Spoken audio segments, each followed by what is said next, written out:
Les 7h20, Nikos, Europe 1 va plus loin, direction ce matin la Guyane. Le projet de mine géante à ciel ouvert de la Montagne d'Or est-il vraiment abandonné ? Ça devait être le gisement le plus prolifique de Guyane, avec 85 tonnes d'or à extraire en pleine forêt. Mais depuis 4 ans, il y a un débat très vif qui oppose les défenseurs de l'environnement à ceux du développement économique. Alors, faut-il autoriser cette mine industrielle ? Le ministre de la Transition écologique, François de Rugy, devait se rendre en Guyane demain. Eh bien, finalement, il reporte son voyage. Bonjour Théo Manval.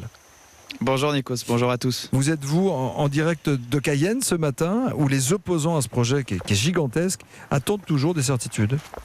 Exactement, alors ils en ont une, le projet de la Montagne d'Or tel qu'il était prévu ne se fera pas, ça François de Rugy l'a dit, ça devait être, vous le disiez, la plus grande mine à ciel ouvert de France, 2 km de long, 400 mètres de large, l'utilisation de cyanure pour aider à extraire l'or, le tout dans une forêt exceptionnelle où nous emmène Laurent Kell, responsable du WWF en Guyane.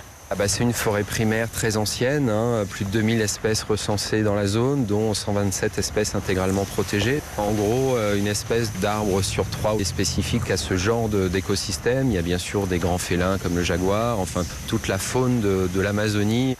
C'est donc une sorte de sanctuaire que le gouvernement a voulu protéger, Théo. Oui, ce qui déçoit les élus qui défendaient, eux, le projet pour des raisons économiques et qui, du coup, ne baissent pas les bras. Rodolphe Alexandre est le président de la communauté territoriale de Guyane. Que cela plaise ou que cela plaise pas, il y avait un projet sur près de 700 emplois directs, 1400 emplois en indirect. Dans un secteur où le taux de chômage à plus de 23%. Alors, c'est un besoin essentiel. Ne tuons pas la poule aux œufs d'or. J'ai défendu Montagne d'Or, comme je pourrais défendre d'autres projets qui vont certainement sortir. On avait écouté monsieur le ministre, puisque j'étais à Paris. Il nous a reçus pendant plus d'1 heure. Je pense que le dossier minier n'est pas fermé. Le dossier n'est pas fermé, ça veut dire que la porte n'est pas fermée, dit le président de la collectivité territoriale de Guyane. C'est ça qui pose question, en fait, Théo.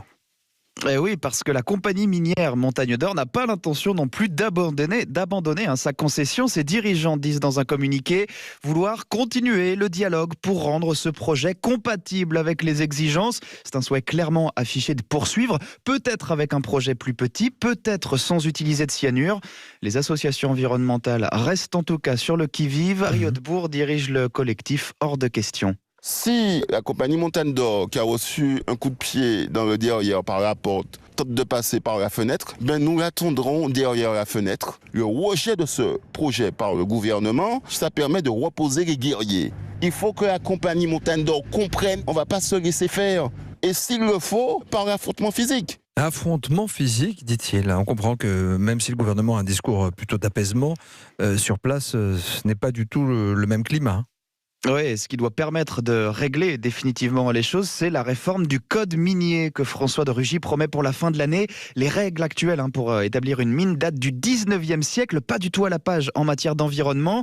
C'est donc bien ce texte qu'attendent maintenant aussi les populations autochtones qui vivent dans ces forêts, qui veulent défendre leur habitat. Christophe Yanouana-Pierre est leur porte-parole. Notre priorité à nous, c'est de préserver l'eau qui, pour nous, est la plus grande richesse de la Guyane.